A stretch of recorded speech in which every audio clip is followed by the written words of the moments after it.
अगर आप किसी भी कॉम्पिटेटिव एग्जाम की तैयारी कर रहे हैं तो आप अपनी तैयारी अनअकैडमी प्लस से करिए। अनअकैडमी की लर्निंग ऐप को इंस्टॉल करिए, अपना एग्जाम चूज करिए और उसके बाद गेट सब्सक्रिप्शन पर करने के बाद आपको रेफरल कोड की जगह डिस्काउंट कोड एंटर करना है PMYT। ये डिस्काउंट कोड एंटर करते ही आपको मैक्सिमम डिस्काउंट मिल जाएगा और ये डिस्काउंट कोड पूरे अनअकैडमी पर वैलिड है। भले ही आप UPSC, SSC, bank, CDS, NDA, state PSC, UGC, IIT, NEET किसी भी एग्जाम की अगर आप तैयारी कर रहे हैं, PMYT ये डिस्काउंट कोड लगाइए, आपको मैक्सिमम डिस्काउंट मिल जाएगा। Good evening Sneha, very good evening. तो आज का टॉपिक है हमारा possessive case of noun. Video को शेयर कर दो ताकि मैक्सिमम स्टूडेंट्स ऑनलाइन आ सके। स्टार्ट करते हैं आज का टॉपिक। फटाफट से मुझे ये बताओ कि नाउन, अगर मैं आपसे क्वेश्चन पूछूं कि आप नाउन क्या होती है, तो आप क्या आंसर करोगे कि नाउन क्या होती है? फटाफट से मुझे बताइए। नाउन अगर मैं पूछूं, हिंदी में बात करूं तो नाउन को कहा जाता है संज्ञा। हिंदी में अगर एक मैं बात करूं कि नाउन क्या होती है, तो नाउन को कहा जाता है संज्ञा। अब छोटी क्लासेस से हम समझते आ रहे हैं कि संज्ञा क्या है। किसी भी व्यक्ति, वस्तु या स्थान के नाम को संज्ञा कहते हैं। यानी नाउन है तो है क्या? किसी भी चीज का नेम क्या है? आपका नाउन है। दुनिया में हर चीज का कुछ ना कुछ नेम तो है, तो दुनिया में हर चीज नाउन है। आप नाउन है, मैं नाउन हूं, सभी नाउन है। ठीक है, कोई भी नाम तो होगा ही, और नाम है तो वो नाउन है। गुड इवनिंग अशोक, क्लियर हुआ? अब नाउन की तो हमने समझ लिया, नाउन क्या होता है, नेम होता है। अब नाउन का अधिकार भी तो होगा किसी ना किसी चीज पे। अब जब मैं और आप नाउन है, तो आपका सर्टेन चीजों पे अधिकार है, मेरा भी सर्टेन चीजों पे अधिकार है। तो ये पोजेसिव केस क्या होता है? पोजेसिव वर्ड का मतलब ही प्लेस और थिंग। हाँ जी, करेक्ट है।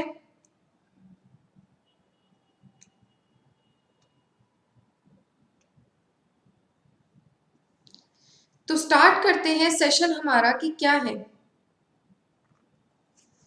पोजेसिव केस की। अगर मैं बात करूं तो क्या होता है? Ownership, feeling of belongingness, feeling of relation. ठीक है, कोई भी रिलेशन की बात की जाए, का, के और की, ये सभी वर्ड्स क्या बताते हैं? Possessive case. बहुत बढ़िया, हाँ जी, ये सभी के सभी क्या बताते हैं? आपके पोजेसिव केस की बात की जाती है। अब पोजेसिव केस में दो मेन चीजें हैं, एक है आपका लिविंग और एक है आपका नॉन लिविंग। ठीक है, दो ही तरीकों से आप मेनली कैटेगराइज कर सकते हो, या तो लिविंग या तो नॉन लिविंग।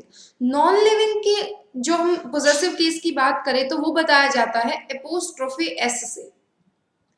एपोस्ट्रोफी एस से हम किसका पोजेशन बताते हैं? लिविंग का। जैसे यहाँ पे लिखा हुआ है राम्स कार। अब ये राम कैसा है? लिविंग है, नाउन है, और उसकी कार। ठीक है, क्लियर हुआ? तो ये हमारा बताया गया लिविंग का। एपोस्ट्रोफी एस, अब आप ये मत समझना कि ये होता है एपोस्ट्रोफी एस, नहीं, ये एक चीज नहीं है, ये दो चीजें हैं। इसको बोलते हैं हम एपोस्ट्रोफी, और ये होता है एस। क्लियर हुआ? क्योंकि कुछ जगहों पे हम देखेंगे कि सिर्फ एपोस्ट्रोफी का यूज हो रहा है, एस का यूज नहीं हो रहा है। वो भी एक कंडीशन होती है जहाँ पे शायद आपको लगता है कि भाई गलती से लिखा गया है या मिसप्रिंट हो गया। ऐसा कुछ नहीं है, हर चीज का एक प्रॉपर रीजन होता है। अब बात करते हैं नॉन लिविंग की। नॉन लिविंग का अधिकार बताया जाता है ऑफ से। ठीक है, जैसे मुझे एक बात बताओ, दी वॉल्स पेंटिंग, क्या ये करेक्ट है या नहीं? आपके सामने एक वर्ड लिखा हुआ है वॉल्स पेंटिंग। अब वॉल कोई लिविंग तो है नहीं, नॉन लिविंग है, क्या इसके साथ एपोस्ट्रोफी एस लगाना सही है?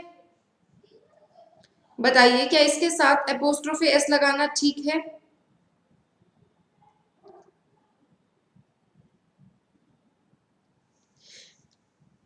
नॉन लिविंग का जो पोजेशन बताया जाता है वो किस तरीके से बताया जाता है? आप पहले लिखो पोजेशन, फिर लिखो ऑफ, फिर लिखो नाउन। तो यहाँ पे लिखना सही होगा the painting of the wall. ठीक है, हाँ जी, the painting of the wall, बिल्कुल सही लोकेश, वेरी गुड। अब यहाँ पे देखो, क्या सिर्फ हम लिविंग का ही पोजेशन अपोस्ट्रोफी एस से बताते हैं या कुछ और भी चीजें हैं?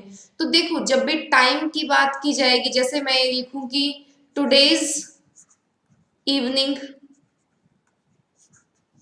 प्लेस की बात की जाए, मैंने लिख दिया दिल्लीज पॉपुलेशन।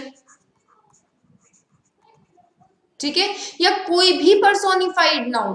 पर्सोनिफाइड क्या होता है, पर्सोनिफाइड नाउन का क्या मतलब है, हम बचपन में एक अलंकार पढ़ते थे, मानवीकरण अलंकार, जैसे कि हमने बोला कि जैसे हवा ने पत्तों से बातें की। अब क्या हवा पत्तों से बात कर सकती है, नहीं कर सकती। तो ये चीज क्या है, हमने हवा का और पत्तों का क्या कर दिया, मानवीकरण कर दिया। तो कोई भी ऐसी नाउन जिसको हम पर्सोनिफाइड कर सके, जिसका मानवीकरण कर सके, उसके साथ एपोस्ट्रोफी एस का यूज हो सकता है, जैसे नेचर, नेचर्स लॉज। ठीक है, और एक बात का और ध्यान रखना, इडियम्स एंड फ्रेजेस, इडियम्स और फ्रेजेस पे तो वैसे भी ग्रामर का कोई भी रूल एप्लीकेबल नहीं होता है। ठीक है, जैसे यहाँ पे एक इडियम लिखा है, क्या मतलब होता है इस इडियम का मुझे बताना, एट अ स्टोन्स थ्रो। क्या मतलब है इस इडियम का, एट अ स्टोन्स थ्रो। क्या इसके साथ हमने जो एपोस्ट्रोफी एस लगाया है वो लगाना सही है या नहीं, क्या इसके साथ जो हमने एपोस्ट्रोफी एस लगाया है वो लगाना सही है कि नहीं, फटाफट से मुझे बताइए। वेरी गुड लोकेश, इस इडियम का मतलब होता है very near. At a stone's throw का क्या मतलब है, वेरी नियर। इसके साथ एपोस्ट्रोफी एस करेक्ट है, क्योंकि इडियम्स पे ग्रामर का कोई भी रूल एप्लीकेबल नहीं होता। एक और इडियम मैंने लिखा, एट एन आर्म्स लेंथ। एक और इडियम लिख दिया, एट एन आर्म्स लेंथ। इसका क्या मतलब है, इसका मतलब है एक आध का फासला, कुछ सर्टेन डिस्टेंस मेंटेन करके रखना। ठीक है, तो इसके साथ भी जो एपोस्ट्रोफी एस है करेक्ट है, कोई दिक्कत वाली बात नहीं है। तो जो पोजेशन है हमने दो तरीकों से सीखा, या तो आप बता सकते हैं एपोस्ट्रोफी एस से। एपोस्ट्रोफी एस से अगर आपको पोजेशन बताना है तो आप बताओगे लिविंग का, टाइम का, प्लेस का, पर्सोनिफाइड नाउन का और इडियम्स का। ठीक है, अब बात की जाए ऑफ की, तो ऑफ का जो आप बताते हो पोजीशन, ऑफ से किसका बताओगे, सिर्फ नॉन लिविंग का। जैसे द वॉल्स पेंटिंग लिखना गलत है, लिखो the painting of the wall, या फिर द वॉल पेंटिंग लिख दो, वॉल्स पेंटिंग नहीं लिखा जाएगा। क्लियर हुआ। एग्जामिनेशन आपको लिख के देगा चेयर्स लेग, चेयर्स लेग्स, क्या ये लिखना सही है, एग्जामिनेशन आपको लिख के देगा द चेयर्स लेग्स, क्या ये लिखना सही है कि नहीं। लायन से शेयर का क्या मतलब होता है, इसका मतलब होता है लार्ज पार्ट, लार्ज शेयर। ठीक है, इतना क्लियर हुआ कि किन तरीकों से हम बेसिकली पोजेशन बता सकते हैं, एक तो एपोस्ट्रोफी एस से और दूसरा ऑफ से। हाँ जी, आगे बढ़ते हैं। अब वो कौन सी कंडीशन है जहां पे एपोस्ट्रोफी एस ना लगा के सिर्फ एपोस्ट्रोफी का यूज किया जाता है, वो सिचुएशन है आपकी हिसिंग साउंड। हिसिंग साउंड क्या होती है, अब एक काम करो, सपोज करो यहाँ पे एपोस्ट्रोफी एस लगा हुआ है, पहले आप इसको प्रोनाउंस करो रामस्कार।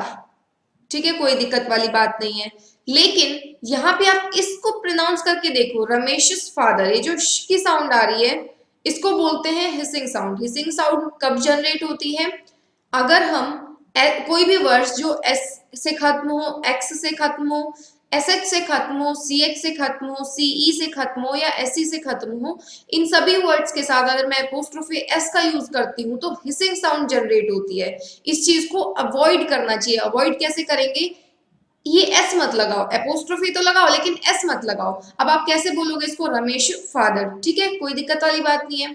यहाँ पे देखो लिखा है बॉयज हॉस्टल, सही है, बिल्कुल सही है। क्यों, अगर आप ऐसे लिखोगे तो ये चीज तो सिंगुलर है, इसको हमने प्लूरल बनाया और उसके बाद यहाँ पे एपोस्ट्रोफी लगा दिया, उसके बाद इसका पोजेशन लिख दिया, कोई दिक्कत वाली बात नहीं है। क्लियर हुआ। हाँ जी, ठीक है, तो एपोस्ट्रोफी एस की जगह सिर्फ एपोस्ट्रोफी का यूज कब किया जाता है, जब हिसिंग साउंड जनरेट हो रही हो। अब देखो कुछ पोजेसिव वर्ड्स हैं, ये पोजेसिव वर्ड्स अपने आप में अधिकार बताने के लिए हैं। ठीक है, ये जो पोजेसिव वर्ड्स हैं आप इनको जानते हो पोजेसिव प्रोनाउंस के नाम से। पोजेसिव, ठीक है, पर्सनल प्रोनाउन में पोजेसिव केस के नाम से जानते हो या फिर पोजेसिव एडजेक्टिव्स के नाम से जानते हो। तो ये क्या क्या है, my, our, your, his, her, its, their, या फिर mine, ours, yours, his, hers, its या देयर्स, इनके साथ ना तो एपोस्ट्रोफी एस का यूज होगा ना एपोस्ट्रोफी का यूज होगा। क्लियर हुआ। इनके साथ ना तो हम एपोस्ट्रोफे का यूज करेंगे ना एपोस्ट्रोफे एस का, क्योंकि ये अपने आप में अधिकार बता रहे हैं।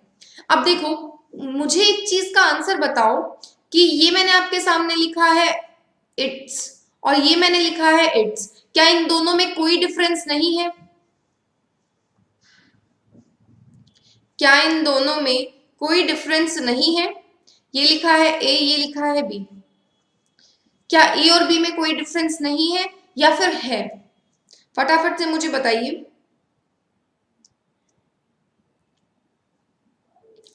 यहां से सीपीयू में क्वेश्चंस पूछे गए थे, तो मुझे बताओ कि क्या ये चीज में क्या डिफरेंस है, ये होती भी है या नहीं होती? There is a difference, okay.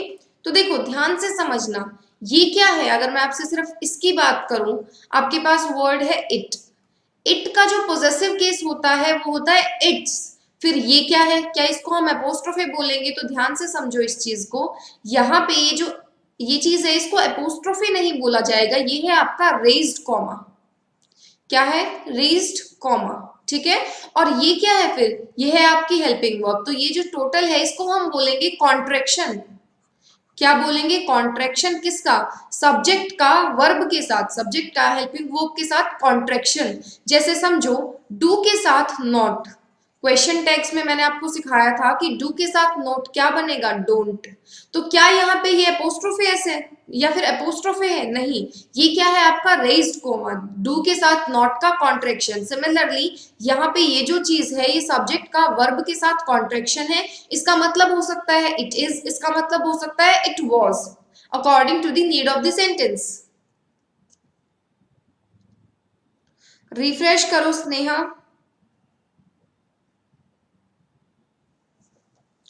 ठीक है, इतना क्लियर हुआ भाई? ये चीज क्लियर हो गई? तो आपके सामने जो एग्जामिनेशन ने क्वेश्चन पूछा था वो मैं बताती हूँ कि क्या क्वेश्चन पूछा था। पहले मुझे फटाफट से ये बताओ कि इतनी चीज क्लियर है कि नहीं, कि पोजेसिव वर्ड्स के साथ आप जो है एपोस्ट्रोफे एस का या फिर एपोस्ट्रोफे का यूज नहीं करोगे।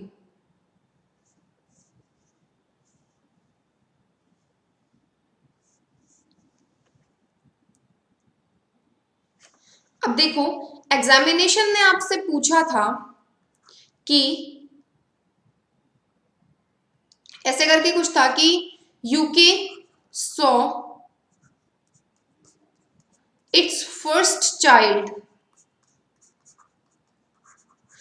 UK saw its first child addicted to mobile phone. तो मुझे ये बताओ कि इस पार्ट में यहाँ पे ये चीज गलत हुई कि नहीं हुई? ये अगर सब्जेक्ट है और ये वर्ब है तो फिर ये सॉ क्या है? ठीक है, ये वर्ब है, ये आपका सब्जेक्ट है, यहाँ पे आना चाहिए पोजेसिव केस, तो यहाँ पे आप लिखोगे इट्स। क्लियर हुआ? देखो कोई प्रॉब्लम नहीं हो रही है मेरे एंड पे, बिल्कुल करेक्ट है, क्योंकि थोड़ी सी भी अगर प्रॉब्लम होती है तो फिर मुझे शो होता है। तो एक बार आप लोग रिफ्रेश कर लीजिए। क्लियर हुआ?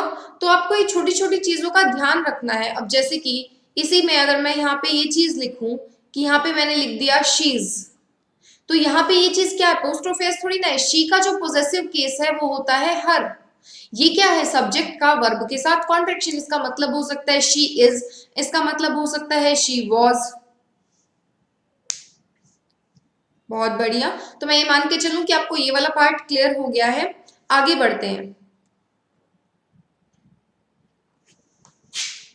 देखो, हमें डबल एपोस्ट्रोफे का या फिर सीक्वेंशियल एपोस्ट्रोफे का यूज अवॉइड करना चाहिए। जैसे कि यहाँ पे आपके सामने एक सेंटेंस लिखा है, my wife's secretary's mother has expired.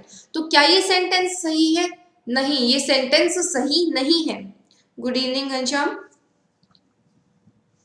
तो क्या ये सेंटेंस सही है? नहीं। आप इसको करेक्ट कैसे करोगे? पहले हम रूल से समझेंगे, उसके बाद पहले हम रूल से समझेंगे, उसके बाद हम लर्न करेंगे कैसे एग्जाम्पल की मदद से चीजों को और अच्छे से समझेंगे। तो आपके सामने गिवन है नाउन वन, नाउन वन, उसके साथ एपोस्ट्रोफी एस, उसके बाद फिर नाउन टू, उसके बाद एपोस्ट्रोफी एस और उसके साथ पोजेशन गिवन है। ठीक है, तो आप इसको करेक्ट कैसे करोगे? पहले लिखोगे पोजेशन, ठीक है, फिर इस एपोस्ट्रोफी एस की जगह लगाओ ऑफ और फिर ये वाला जो फ्रेज है एज इट इज ले आओ। ठीक है, गुड इवनिंग आरती। ये रूल बहुत ज्यादा इंपॉर्टेंट है और यहाँ पे मैं आपको एक चीज और सिखाने वाली हूँ कि आपको ब्लाइंडली रूल्स को फॉलो नहीं करना है। इसी एग्जाम्पल से मतलब इसी रूल से मैं आपको ये भी समझाऊंगी कि ब्लाइंडली रूल्स को भी फॉलो नहीं करना है। इंग्लिश की अगर बात की जाए तो दो चीजें मैटर करेंगी, एक तो मीनिंग और एक फिर रूल्स। ठीक है, ऐसा नहीं होगा कि सिर्फ रूल्स के बेसिस पे आप इंग्लिश को समझ लो, नहीं। ऐसा भी नहीं होगा कि सिर्फ मीनिंग, दोनों चीजें अगर एक साथ चलेंगी तभी आप इंग्लिश को समझ पाओगे। तो यहाँ पे आपको ये चीज समझ में आई। अब एग्जाम्पल से समझो, ये आपके सामने नाउन 1 है एपोस्ट्रोफेस, नाउन 2 है एपोस्ट्रोफेस और ये पोजेशन है। तो क्या करो, पोजेशन इस एपोस्ट्रोफेस की जगह लगाओ ऑफ और उसके बाद सेकंड जो उसके बाद ये वाला फ्रेज है as it is, the mother of my wife's secretary has expired. The mother of my wife's secretary has expired. Clear हुआ? अब अगर आपको ये चीज क्लियर हो गई है तो मुझे फटाफट से ये सेंटेंस ठीक करके बता दो। He told me that it was his friend's Shankar's house. इस सेंटेंस को करेक्ट करके मुझे बताओ।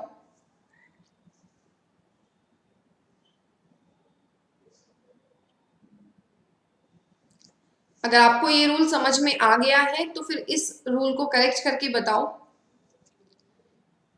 बेसिक्स से उठाया था पोजेसिव केस ऑफ नाउन्स और उसके बाद धीरे धीरे सारे ही रूल्स कवर कर लेंगे। आगे कंपाउंड नाउन के पोजेसिव्स कैसे बनाए जा सकते हैं, everything will be covered in this session.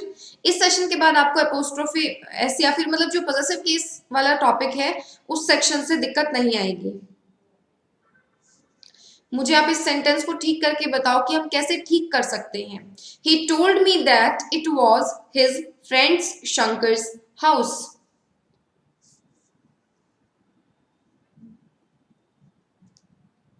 अगर आप ब्लाइंडली रूल को फॉलो करोगे, अब इस सेंटेंस की अगर बात की जाए, अर्शप्रीत आज कोई एग्जाम नहीं था सीपीओ का। अब यहाँ पे देखो, अगर आप ब्लाइंडली रूल को फॉलो करोगे तो आप इस सेंटेंस में ठीक करोगे कि house of his friends Shankar. अब आप खुद देखो, क्या इस रूल का क्या ये सेंटेंस का कोई तुक बन रहा है? क्या कोई मीनिंग निकल के आ रहा है? क्या कोई क्लियर मीनिंग आप निकाल सकते हो? House of his friends Shankar, friend के शंकर का घर। समझ रहे हो? तो ब्लाइंडली रूल को फॉलो नहीं करना है। इस सेंटेंस में आप क्या करो, ये वाला जो एपोस्ट्रोफी है इसको हटा ही दो, सिंपल सा सेंटेंस ठीक हो जाएगा। He told me that it was his friend Shankar's house, ये उसके दोस्त शंकर का घर है। समझ में आया? तो रूल्स आपको ध्यान रखने हैं, बट रूल्स के साथ जो एक चीज और मैटर करेगी वो मैटर करेगा कि उसका मीनिंग। अगर आपके पास कोई मीनिंग निकल के आ रहा है, स्पष्ट मीनिंग, तो ठीक है, अदरवाइज वो रूल लगाना भी सही नहीं है। बहुत बढ़िया आरती, वेरी गुड, करेक्ट। हाँ जी अमित, यही चीज मैंने सिखाई है कि ब्लाइंडली रूल्स को फॉलो नहीं करना है। अब मुझे ये बताओ कि इस पार्ट में अगर कोई एरर ना, मतलब इस पार्ट में कोई प्रॉब्लम ना हो तो आगे बढ़ते हैं। अगर इतना क्लियर हो तो हम आगे बढ़ते हैं, बताओ।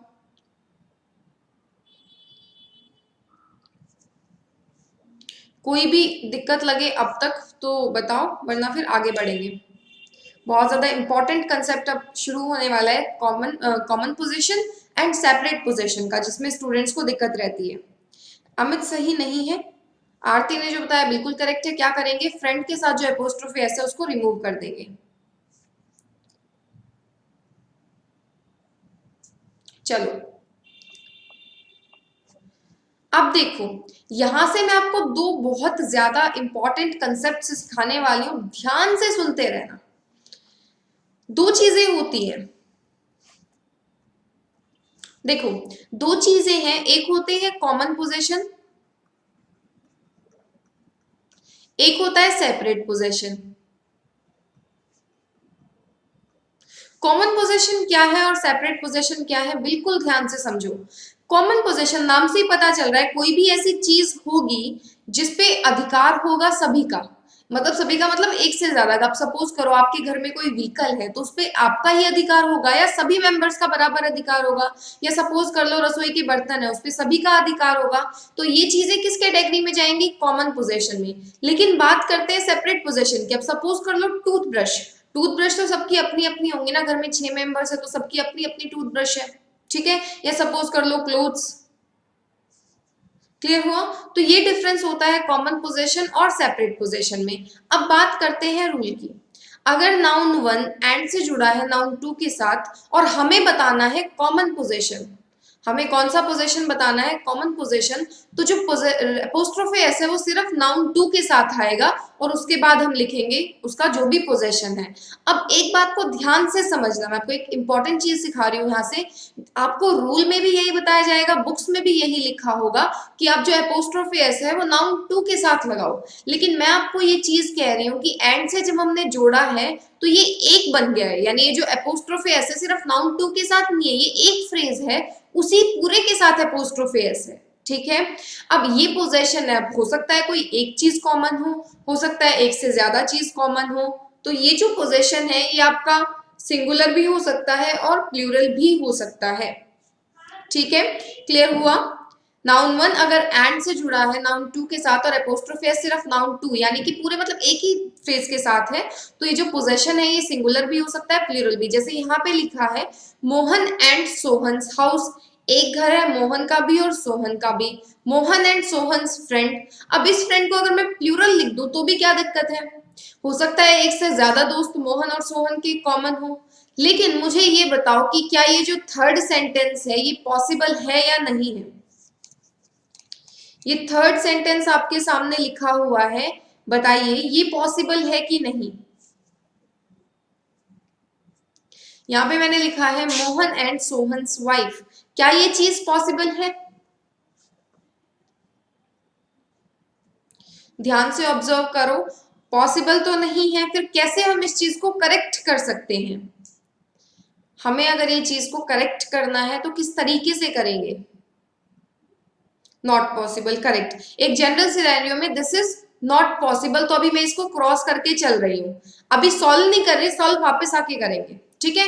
अब सीख लेते हैं जरा सेपरेट पोजीशन। सेपरेट पोजीशन क्या होता है? अब देखो सेपरेट पोजीशन में क्या करना है, नाउन वन एंड से जुड़ेगा नाउन टू के साथ। अब यहाँ पे तो क्या कर रहे थे, एक ही फ्रेज था तो एपोस्ट्रोफी एस सिर्फ नाउन टू के साथ था, लेकिन यहाँ आपको दोनों के साथ अलग अलग एपोस्ट्रोफी एस लगाना है और फिर बताना है पोजीशन, ठीक है। फिर आप बताओगे पोजेशन और ये चीज सेपरेट होगी, कहने का मतलब ये है कि ये पोजेशन हमेशा प्लूरल में आएगा। अब सपोज करो राम की टूथब्रश और श्याम की टूथब्रश, तो कम से कम दो टूथब्रश तो होना जरूरी है ना, और अगर टूथब्रश दो है एक से ज्यादा है तो वो चीज प्लूरल है। तो यहाँ पे देखो मोहन एंड सोहन्स हाउस गलत है, करेक्ट क्या करोगे, Mohan and Sohan's houses, Mohan and Sohan's houses. Aarti आपने जो लिखा है उसमें थोड़ी सी दिक्कत है, क्या दिक्कत है आप खुद बताओगे? बताओ कैसे हम ठीक कर सकते हैं सेकंड सेंटेंस को? यहाँ पे तो हमने इस पोजीशन को प्लूरल बना दिया, this has to be plural, ये प्लूरल होगा ही। क्यों होगा? क्योंकि अगर एक से ज्यादा पोजीशन मतलब राम मोहन का जो घर अलग है और सोहन का घर अलग है तो कम से कम दो घर तो वहां पे होने चाहिए ना। वेरी गुड अभिजीत, बहुत बढ़िया। वाइफ्स आएगा, वाइफ्स का प्लूरल क्या होता है? वाइफ का प्लूरल क्या होता है, मुझे ये बताओगे? फटाफट से मुझे ये बताओ कि वाइफ का प्लूरल क्या होता है?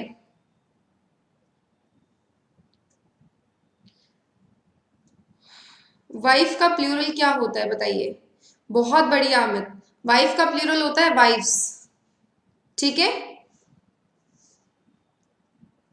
ये चीजों का आपको थोड़ा थोड़ा ध्यान रखना है। हाँ जी, वाइफ्स होगा, बहुत बढ़िया, अभी याद आ गया सबको। तो इसको हम बनाएंगे प्लूरल, अब ये चीज करेक्ट हो जाएगी। इतना समझ में आ गया? इतना क्लियर है?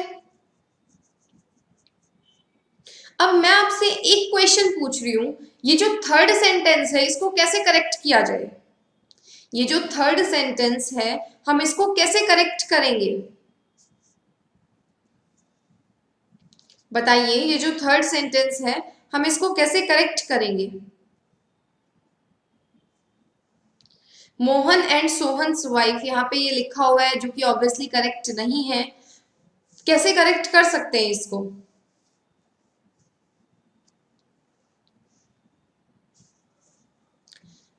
दो तरीकों से करेक्ट कर सकते हो। पहला तो यही है कि यहाँ पे भी एपोस्ट्रोफी एस लगा दो और इसका प्लूरल बना दो।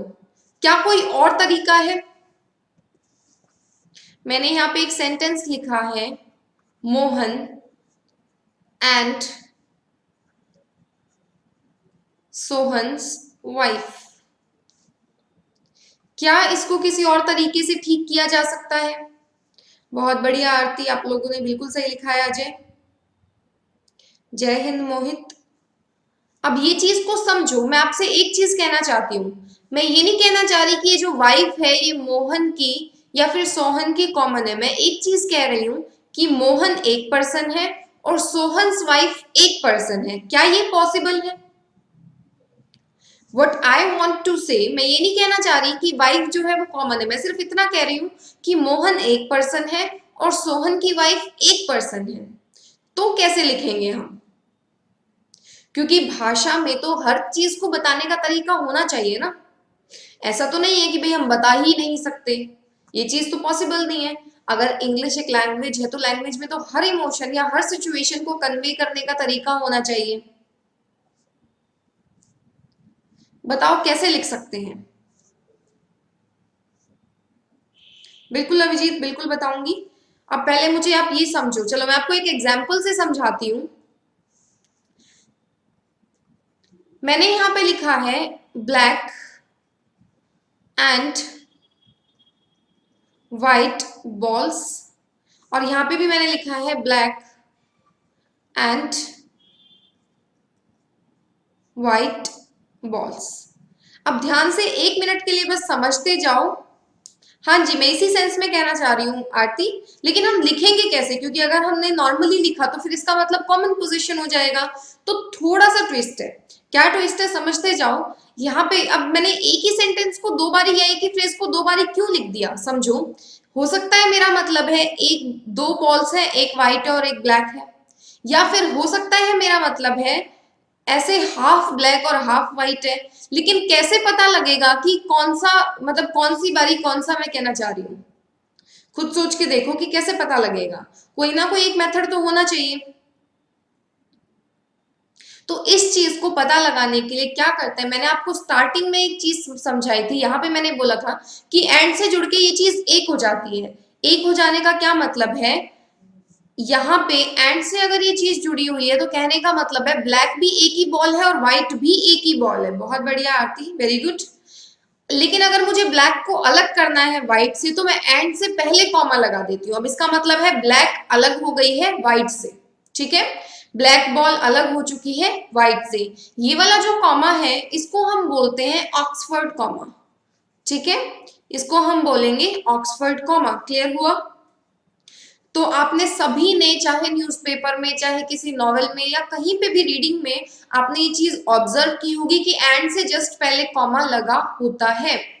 ठीक है, लेकिन आपको लगता है भाई एंड से क्या मतलब, एंड से पहले कॉमे की क्या जरूरत है? एंड से पहले कॉमा की क्या जरूरत है? तो ध्यान से समझो, मिसप्रिंट वगैरह कुछ नहीं होता है, लॉजिक है हर चीज के पीछे। इसको बोलते हैं ऑक्सफोर्ड कोमा। तो आज ही की क्लास में हमने तीन चीजें पढ़ ली। एक हमने पढ़ ली ऑक्सफोर्ड कोमा, एक हमने पढ़ ली रेज्ड कोमा जो कि यूज किया जाता है कॉन्ट्रैक्शन में, चाहे हेल्पिंग वर्ब का कॉन्ट्रैक्शन करना हो नॉट के साथ, चाहे सब्जेक्ट का कॉन्ट्रैक्शन करना हो वर्ब के साथ। ठीक है, और दूसरा हमने पढ़ा है एपोस्ट्रोफी एस या फिर खाली एपोस्ट्रोफी, जिसका हम यूज करते हैं पोजीशन बताने के लिए। इन तीन चीजों में डिफरेंस क्लियर हुआ कि नहीं हुआ? बहुत बढ़िया। अब क्या करो, मोहन को अलग कर दो सोहन की वाइफ से, मोहन एंड सोहन्स वाइफ। समझ में आया भाई? ये जो चीज मैंने समझाई है आप लोगों को समझ में आई?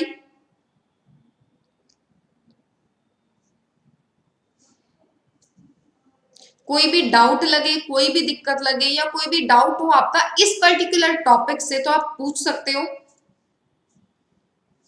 इनफैक्ट मैं तो ये कहूंगी कि जिस दिन जो भी क्लास होनी हो आपको पहले ही पता लग जाता है तो अपना रिवाइज कराया करो, ताकि कोई भी डाउट भी अगर लगे तो फिर आप मुझसे पूछ सको। अच्छा सिद्धार्थ आप क्या करोगे, वाइफ्स नहीं करोगे, यहाँ पे प्लूरल की जरूरत नहीं है क्योंकि मोहन को जब अलग ही कर दिया तो सोहन की तो एक ही वाइफ होगी ना। स्पेशल केस है अगर एक से ज्यादा हो तो वो चीज फिर मेंशन होनी चाहिए कहीं पे, अदरवाइज जनरल सिनेरियो में तो हम एक ही मान के चलेंगे ना।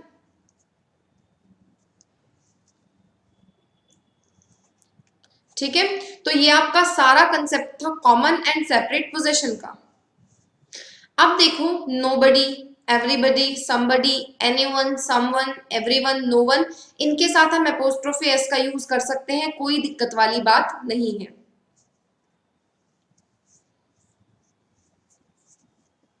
इनके साथ हम एपोस्ट्रोफी एस का यूज कर सकते हैं। अब मैं आपसे एक चीज और पूछती हूं, मुझे ये बताओ कि कंपाउंड नाउन क्या होता है।